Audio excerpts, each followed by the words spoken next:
नोटबंदी पर supreme court के फैसले का मुख्यमंत्री पुष्कर सिंह धामी ने किया स्वागत। कहा, प्रधानमंत्री द्वारा देश हित में लिया गया था फैसला।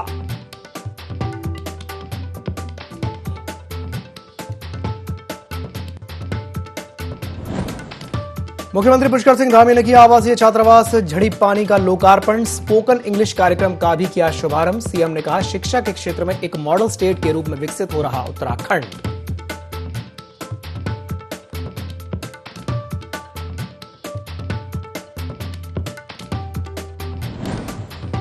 हरिद्वार पुलिस ने नए साल पर लोगों को दिया तोहफा। 201 खोए हुए फोन को वापस लौटाया।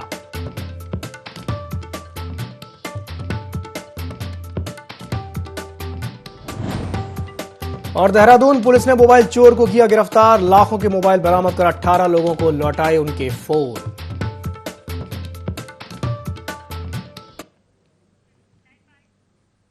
नमस्कार, देवभूमि लाइव में आप सभी का स्वागत है। मैं हूं आपके साथ दिव्यांशु जोशी। कैबिनेट मंत्री डॉक्टर प्रेमचंद अग्रवाल ने दिव्य सेवा, प्रेम मिशन आश्रम और चंडी घाट के पास स्वच्छता अभियान चलाया। इस दौरान मंत्री अग्रवाल ने लोगों से सार्वजनिक स्थानों पर कूड़ा न फेंकने की अपील की। साथ ही साथ लोगों से अपने आसपास के परिवेश में स्वच्छता बनाए रखने का आह्वान किया। मंत्री डॉक्टर अग्रवाल ने कहा कि प्रधानमंत्री मोदी की पहल पर आज पूरा देश स्वच्छता के प्रति जागरूक हुआ है। साथ ही साथ ये बताया कि स्वच्छता को लेकर अनेक अभियान निकाय स्तर पर चलाए जा रहे हैं। यही कारण है कि उत्तराखंड को इस बार स्वच्छता सर्वेक्षण में 6 पुरस्कार प्राप्त हुए हैं।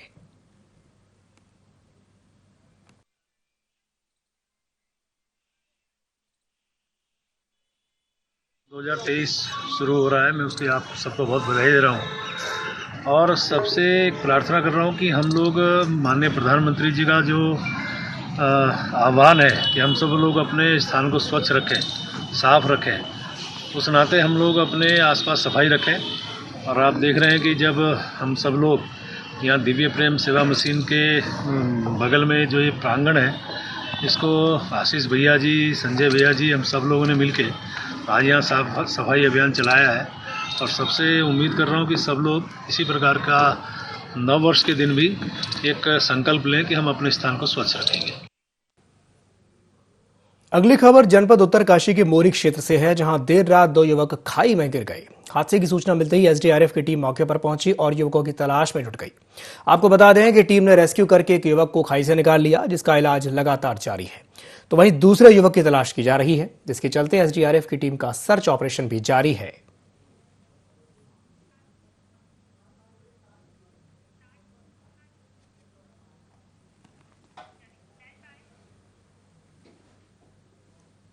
ऊधम सिंह नगर में अपराधों पर अंकुश लगाने को लेकर अभियान चलाया जा रहा है। इसी के चलते जसपुर पुलिस ने कार्रवाई करते हुए 4 युवकों को गिरफ्तार किया है। दरअसल चारों आरोपी एक भवन के बेसमेंट से चोरी करने की फिराक में थे। तो वहीं आरोपियों ने पूछताछ में बताया कि वो पहले भी चोरी की वारदातों को अंजाम दे चुके हैं, साथ ही जेल भी जा चुके हैं।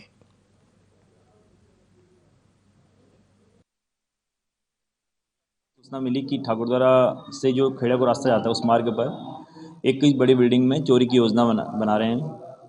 ये लोग एकत्र हैं। तो इस सूचना पर पुलिस मौके पर गई, तो पुलिस ने मौके पर 4 लोगों को गिरफ्तार किया है, जिनके कब्जे से आला नकब और कुछ चाकू बरामद हुए हैं। इस पर नियमानुसार अभियोग पंजीकृत किया जा चुका है और अभियुक्त को रिमांड हेतु पेश किया जा। हरिद्वार के रुड़की में भगवानपुर पुलिस को बड़ी सफलता हाथ लगी है, जहां मुखबिर से मिली सूचना पर तत्काल कार्रवाई करते हुए 4 टीमों का गठन किया गया और अंतर्राज्यीय वाहन चोर गिरोह के चोरों को गिरफ्तार किया गया। जहां तीनों आरोपी मुजफ्फरनगर के रहने वाले बताए जा रहे हैं, जिनके पास से करीब 30 लाख रुपए की कीमत के 12 ट्रक टायर, 315 अवैध तमंचा, कारतूस और चाकू बरामद किए गए हैं। साथ ही एक पिकअप वाहन को भी हिरासत में लिया गया है। एसपी स्वपन किशोर सिंह ने बताया कि 27 दिसंबर को किशनपुर जमालपुर गांव से ट्रक चोरी होने की सूचना मिली थी, जिस पर कार्रवाई की गई है। चौथा आरोपी अभी फरार है, जिसकी तलाश की जा रही है। 12 टायर एलपी ट्रक के चोरी होने के बारे में उत्तराखंड पुलिस ऐप के माध्यम से EFIR दर्ज की गई थी। उक्त ट्रक की बरामदगी हेतु थानाध्यक्ष भगवानपुर, प्रभारी निरीक्षक में 4 पुलिस टीमों का गठन किया गया था। उक्त ट्रक की बरामदगी के क्रम में ये सूचना प्राप्त हुई कि एक पिकअप में कुछ संदिग्ध लोग बैठे हुए हैं। उन लोगों को हिरासत में लेकर जब उनसे पूछताछ की गई, तो उन लोगों के द्वारा स्वीकार किया गया कि उन्हीं के द्वारा ये ट्रक चोरी किया गया है। ये दोनों ट्रक जो चोरी गया था और जिस ट्रक से इसका इंजन चोरी गया, ट्रक का इंजन बदलना था, दोनों ट्रकों को बरामद करने में पुलिस टीम ने सफलता हासिल की है। जो गैंग का सरगना है इफ्तिखार, उसकी गिरफ्तारी हेतु प्रयास जारी है। तो रुड़की में अंतर्राज्यीय वाहन चोर गिरोह को गिरफ्तार किया गया है। वाहन चोर गिरोह का सरगना अभी भी फरार है, जिसकी सरगर्मी से तलाश की जा रही है। इन चोरों से लाखों रुपए का सामान भी बरामद किया गया है। रुड़की पुलिस को बड़ी सफलता मिली है। वाहन चोर गिरोह का जो सरगना है वो अभी भी फरार है, उसकी तलाश की जा रही है। चोरों से लाखों का जो सामान है वो बरामद किया गया है।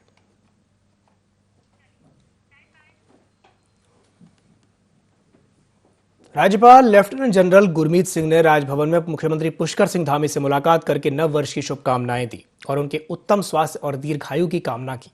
इस दौरान राज्यपाल और मुख्यमंत्री ने राजभवन आए RIMC के कैडेट से भी मुलाकात की। राज्यपाल ने कैडेट से कहा कि RIMC अपने उच्च प्रशिक्षण मानकों के लिए प्रसिद्ध है। उत्तराखंड में इस तरह के संस्थान का होना हमारे लिए गर्व की बात है। तो वहीं मुख्यमंत्री ने कहा कि अमृत काल के इस सोपान में भारत को हर क्षेत्र में आगे बढ़ाने में आप सभी कैडेट्स का महत्वपूर्ण योगदान रहेगा।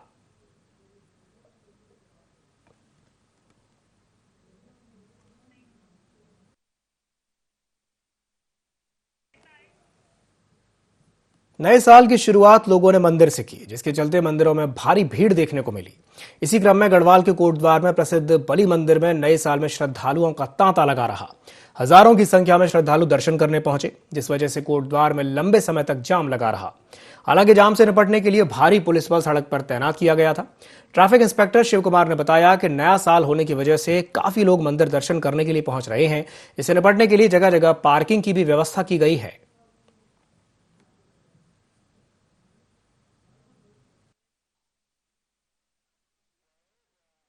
से आने वाले श्रद्धालुओं की और जो भी हमारे यात्री हैं उनकी ज़्यादा भीड़ भाड़ थी, तो हमने इनकी पार्किंग के लिए ये यहाँ पर सिद्धबली ये जो बैरियर जो गिवई स्रोत पुल है इसकी बाईं तरफ जो पार्किंग है यहाँ पर हमने पार्किंग कराई। इसके अलावा गिरास्टरगंज में पार्किंग करवाई। इसके अलावा सिद्धबली पर 3 पार्किंग है और वहाँ भी पार्किंग कराई और हमारे सभी पुलिस के अधिकारी कर्मचारियों ने मिलकर के एक सही व्यवस्था को अंजाम।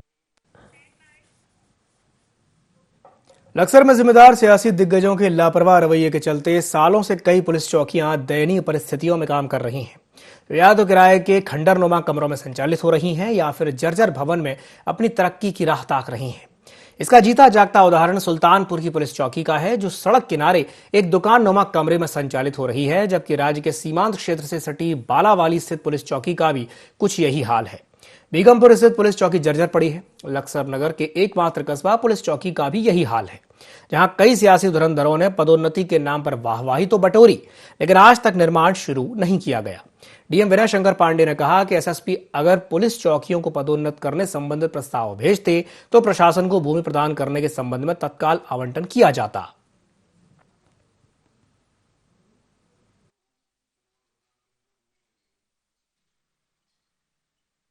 चौकी को नया बनाने के लिए कोई प्रस्ताव अगर आता है तो उनको जमीन देने में या भूमि देने में कभी कोई दिक्कत नहीं होगी, ये मैं कमिट कर रहा हूं और वो तत्काल दी भी जाती है। तो यदि कोई ऐसा प्रस्ताव मेरे समक्ष आएगा तो उसमें लैंड सैंक्शन कर दी जाएगी, बाकी निर्माण कार्य पुलिस को स्वयं।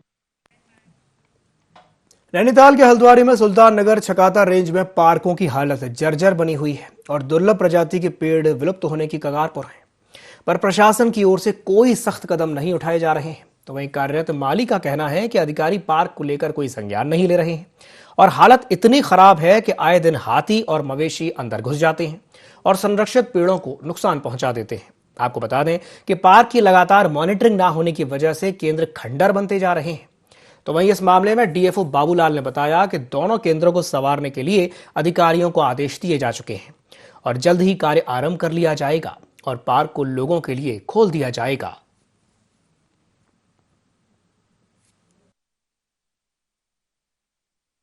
का संरक्षण केंद्र है, उसके बगल में एक कैक्टस गार्डन भी है। तो मेरे द्वारा स्वयं वन संरक्षक महोदय के साथ उसका निरीक्षण किया गया है और निरीक्षण के उपरांत जो है संबंधित वन क्षेत्राधिकारी को निर्देश दिए गए थे कि उसे जो चारों तरफ से प्रोटेक्ट किया गया है, कहीं कहीं पर तार टूटा हुआ था, उसको ठीक कर दिया जाए। उसके हर स्पीसीज के बोर्ड्स लगे हुए हैं, तो वो काफ़ी पुराने हो गए हैं, तो उनका जो मिट गया है नाम प्रजाति नेम, उसको पुनः दर्शाने के लिए निर्देश दिए गए थे। और जो कैक्टस गार्डन है उसका रख रखाव के निर्देश दिए गए हैं और वो 1 हफ्ते के अंदर पूरा सुचारू रूप से ठीक हो जाएगा। हर समय चुनावी मोड में रहने वाली बीजेपी अब नए साल में निकाय चुनाव को टारगेट करने की तैयारी में है, जिसे लेकर बीजेपी प्लान तैयार करने जा रही है।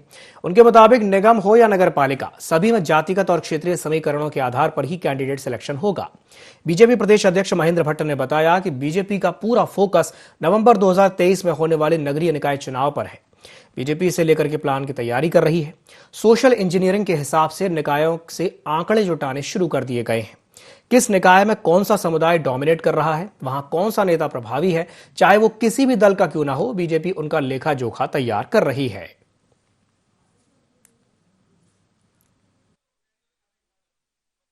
चुनाव की दृष्टि से हम 2-3 निर्णय करने वाले। एक तो हमारा जो बूथ प्रबंधन का विषय है, शुरुआती दिनों में नगर निकाय नगर पालिका के जो ज्यादा क्षेत्र है उनको हम प्राथमिकता देंगे। हमने तय किया है कि हमारे प्रदेश पदाधिकारी जिस क्षेत्र के में उनका आवास पड़ता है, वहाँ के नगर निकाय का दायित्व उनके पास में हम देने का प्रयास करेंगे। इसके साथ साथ हमारे मंत्रीगण, हर मंत्रीगण का कोई न कोई नगर क्षेत्र पड़ता है और उस नगर क्षेत्र की नगर पालिका हो चाहे नगर निगम हो, ये मंत्रियों को हम लोग देंगे।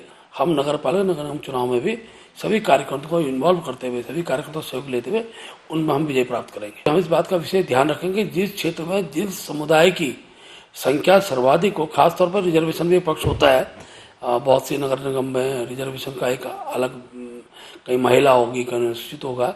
वो दृष्टि में प्रारंभिक दौर में हम लोग ऐसी नगर पालिका है जहाँ पर बहुत संख्या में अनुसूचित जाति के बंधु रहते हैं या एसटी हैं, ओबीसी हैं, उन नगर पालिका के अंदर अभी से हम लोग अपनी तैयारी प्रारंभ कर रहे हैं।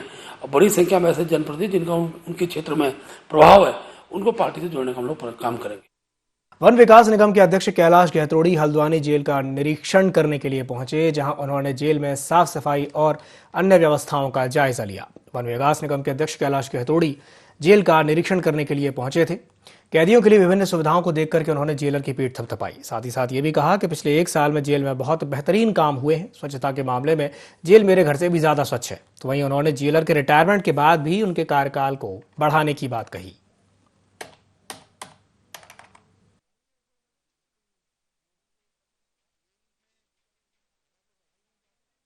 को कम किया जा सकता है, उसके लिए उधम सिंह नगर जिले की जेल का निर्माण चल रहा है। जैसे ही वो जेल बन जाएगी तो यहाँ कैदियों की संख्या कम हो जाएगी। 535 की इस जेल की क्षमता और लगभग 1800 बंदी यहाँ निरुद्ध हैं। मेडिकल की दिक्कत रहती है, उसके लिए एम्बुलेंस की हमने डिमांड कर रखी है माननीय राज्य मंत्री जी से, अजय भट्ट जी से। जैसे ही वो मिलेगी तो हमें बंदियों को शिफ्ट करने में आसानी होगी। मेरे को लगता नहीं कि मैं जेल का निरीक्षण करने आया हूँ।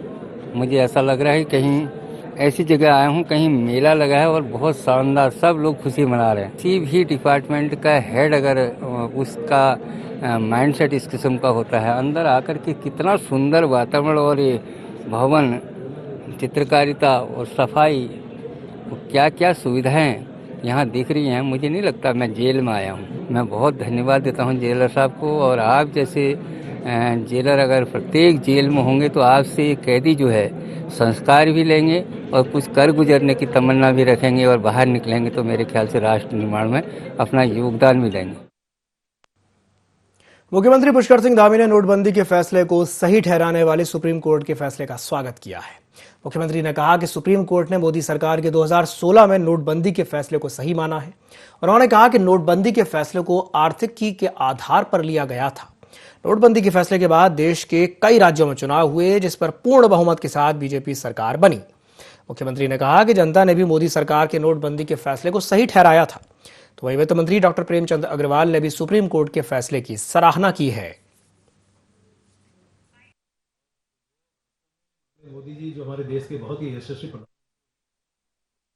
माननीय सुप्रीम कोर्ट ने जो फैसला दिया है, निश्चित रूप से वो उस समय में जो माननीय प्रधानमंत्री जी ने, नरेंद्र मोदी जी ने जो फैसला लिया था उसको बिल्कुल सही ठहराया है कि देश के अंदर एक बड़ा बदलाव करने के लिए तमाम प्रकार की काला बाजारी, काला धन, इस प्रकार की जो करेंसी थी, सुप्रीम कोर्ट ने भी माना है कि उस समय का ये फैसला ठीक था और बड़े बहुमत से उन्होंने उस समय के फैसले को सही करार दिया है। मैं माननीय प्रधानमंत्री जी का, क्योंकि उन्होंने एक सराहनीय जो निर्णय उस समय लिया था वो देश के हित में लिया था, आम जनता के, सामान्य जनता के, गरीबों के, मजदूरों के हित में लिया था।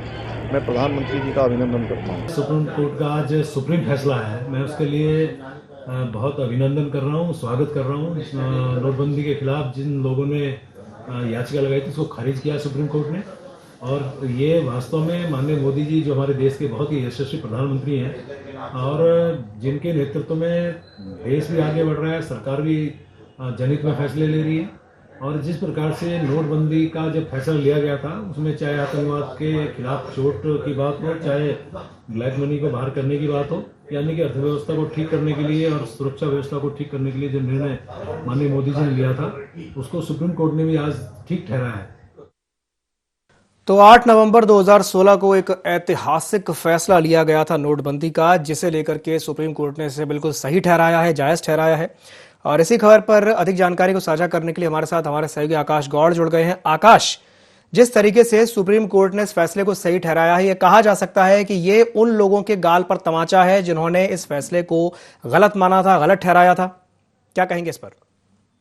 देखिए, बिल्कुल जिस तरीके से जब ये फैसला लिया गया था उसके बाद से हमें देखा था कि पिछले की राजनीति एक तरीके से जोरों पर थी और लगातार आज भी, यानी कि जिस तरह से फैसला ये लिया गया था 2016 में, उसके बाद से अगर अब तक की बात करें तो लगातार इस फैसले को लेकर के कई लोग जो सवाल उठा चुके हैं कि जो नोटबंदी का फैसला गलत है, इस तरीके से नोटबंदी नहीं करनी चाहिए थी जिस तरीके से की गई है। और निश्चित तौर पर आज सुप्रीम कोर्ट का जो फैसला आया उसके बाद कहीं ना कहीं इस फैसले पर बल लगता है कि जो उस समय फैसला लिया गया था वो सही था। और यही वजह है कि आज खुद मुख्यमंत्री पुष्कर सिंह धामी ने भी इसका फैसला का स्वागत किया। उन्होंने सीधे तौर पर कहा कि जिस मंशा के साथ प्रधानमंत्री नरेंद्र मोदी ने ये फैसला लिया था वो कहीं ना कहीं सराहनीय फैसला था, क्योंकि जिस तरीके से ब्लैक मार्केटिंग हो या फिर काला धन की बात की जाती रही हो, डुप्लीकेट करेंसी की बात हो या फिर आतंकवाद को नष्ट करने की बात हो, ये तमाम चीजें कहीं ना कहीं इससे खत्म हुई हैं। और ऐसे में इस फैसले की वजह से कहीं ना कहीं भारत में एक मजबूत आधार कहीं ना कहीं देखने को मिला है कि जो तमाम ऐसे लोग थे जो कहीं ना कहीं इस तरीके से अपने काले कारनामे जो है नोटों के जरिए करते थे, उनको कहीं ना कहीं मुक्की खानी पड़ी थी। और आज सुप्रीम कोर्ट ने जिस तरीके से अपने फैसले पर सुप्रीम मोहर लगाई है तो वो दिखाता है कि कहीं ना कहीं जो फैसला था वो सराहनीय था। और ऐसे में आने वाले समय में लगातार जिस तरीके से देश हित में जो भी फैसले लिए जाएंगे वो कहीं ना कहीं प्रधानमंत्री मोदी की वजह लिए जा सकते हैं। आकाश, जानकारी साझा करने के लिए बहुत बहुत धन्यवाद।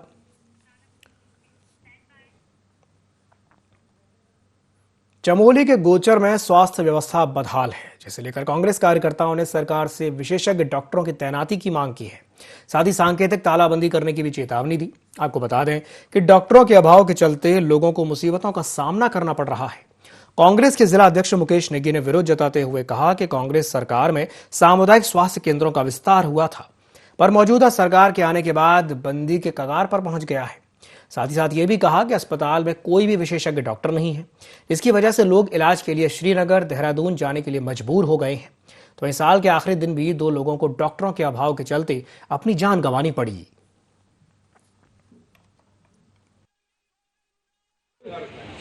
जो साल के आखिरी दिन एक सड़क दुर्घटना हमारे क्षेत्र में हुई थी, उसमें 3 नौजवानों को अपनी जान गंवानी पड़ी और कहीं न कहीं विशेषज्ञ चिकित्साओं के अभाव में उन युवाओं को दम तोड़ना पड़ा। इस बात को लेकर के और उनकी शोक संवेदना को लेकर के, इस अस्पताल के उच्चीकरण को लेकर के आज हम सब लोगों ने यहाँ पर एक निर्णय लिया था कि हम लोग एक दिवसीय यहाँ पर सांकेतिक तालाबंदी अस्पताल के अंदर करेंगे और उसके पश्चात रामदा ग्राउंड में हम लोग सामूहिक रूप से उपवास का कार्यक्रम करेंगे। यदि 7 दिनों के भीतर इस अस्पताल में विशेषज्ञ चिकित्सक तैनात नहीं किए गए तो हमको मजबूरन अस्पताल में पूर्णकालिक तालाबंदी करनी पड़ेगी और जनता को सड़कों पर ला करके हम सरकार के खिलाफ आंदोलन करने का काम करेंगे। ये आज हम आपसे कह नए साल पर हरिद्वार पुलिस ने 201 लोगों को ऐसा तोहफा दिया है कि पुलिस ने तकरीबन 33 लाख के खोए फोन बरामद करके लोगों को वापस कर दिए। कार्रवाई काफी सराहनीय रही। एसएसपी हरिद्वार अजय सिंह का कहना है कि मोबाइल फोन का काफी महत्वपूर्ण योगदान होता है। एसपी ने यह भी कहा कि नए वर्ष पर ये लोगों को पुलिस की तरफ से तोहफा दिया गया है।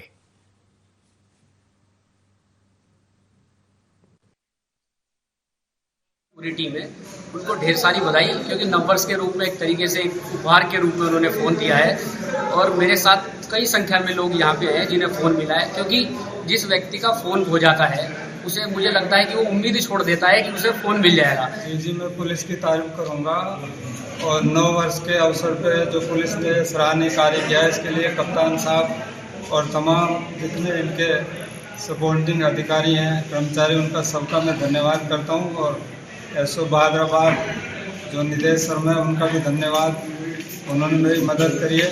देखिए, खासकर यहाँ पर जो मोबाइल खोने की सूचना काफ़ी आती है, मोबाइल खो जाता है, गिर जाता है या गलती से कहीं छूट जाता है, और चूंकि मोबाइल की वैल्यू भी ज़्यादा है, साथ ही साथ उसमें बहुत सारा लोगों का डेटा भी होता है जो उनके लिए बहुत महत्वपूर्ण होता है, क्योंकि बहुत सारी शिकायतें गुमशुदगी की लोग कराते हैं, ऑनलाइन भी दर्ज कराते हैं, थाने चौकी भी कराते हैं। इसीलिए यहाँ पर साइबर सेल और एसओजी जो मिलकर ऐसे लोग के जिनके फ़ोन खो गए हैं उसकी तलाश करती है अपने माध्यम से, और इसके बाद तलाश करने के बाद जब ये फ़ोन को आज सुपुर्द किया गया, जिसमें करीब 201 मोबाइल जो है जो हमारे जिनके खो गए थे किन्हीं परिस्थितियों में, उनको वापस किया गया है। इसकी कीमत करीब 35 लाख से ज़्यादा की अगर मोबाइल की कॉस्ट निकाली जाए, तो ये एक अच्छा प्रयास था। चूंकि नया वर्ष है, लोगों को हरिद्वार पुलिस तरफ से एक छोटा सा तोहफा है, जिनके मोबाइल खो गए थे उनको वापस देकर नए साल के एक तरह से समझे कि उनकी चीज़ वापस करके उनको गिफ्ट दिया गया है। तो नए साल पर हरिद्वार पुलिस ने 201 लोगों को तोहफा दिया है। पुलिस ने तकरीबन 33 लाख के खोए हुए फोन बरामद करके लोगों को वापस किए। ये कार्रवाई काफी सराहनीय रही। एसएसपी हरिद्वार अजय सिंह ने कहा कि मोबाइल फोन का किसी भी व्यक्ति के जीवन में महत्वपूर्ण योगदान होता है। साथ ही साथ उन्होंने ये भी कहा कि नए वर्ष पर ये लोगों को पुलिस की तरफ से एक तोहफा है, और लोगों के भी चेहरे पर एक खुशी की लहर देखी गई जब उन्हें उनके खोए हुए फोन वापस मिले। पुलिस ने 201 लोगों को उनके खोए हुए फोन वापस किए। अपने खोए हुए मोबाइल फोन पाकर के लोगों के चेहरे खिल उठे। हरिद्वार पुलिस ने एक सराहनीय काम करते हुए नए वर्ष के अवसर पर लोगों को उनके खोए हुए मोबाइल वापस किए हैं। एसएसपी हरिद्वार अजय सिंह ने इस बात की जानकारी दी है कि नए वर्ष पर लोगों को पुलिस ने तोहफा दिया है। उनके खोए हुए मोबाइल फोन लोगों को लौटाए गए हैं। लोगों के चेहरे पर एक अलग ही खुशी देखने को मिली जब उन्हें उनके खोए हुए फोन वापस मिले। नए साल पर हरिद्वार पुलिस की तरफ से लोगों को एक बड़ा तोहफा था। हरिद्वार पुलिस ने एटीएम लूटकांड का खुलासा करते हुए 2 आरोपियों को गिरफ्तार किया है। चोरों ने बीते दिन पंजाब नेशनल बैंक के एटीएम को निशाना बनाया था। पुलिस ने चोरों के पास से वारदात में प्रयुक्त सामग्री भी जब्त की है। पुलिस ने दोनों ही आरोपियों के खिलाफ कार्रवाई करते हुए जेल भेज दिया है। देहात एसपी स्वपन किशोर ने इस मामले का खुलासा करने वाली टीम को पुरस्कार देने की भी घोषणा की है।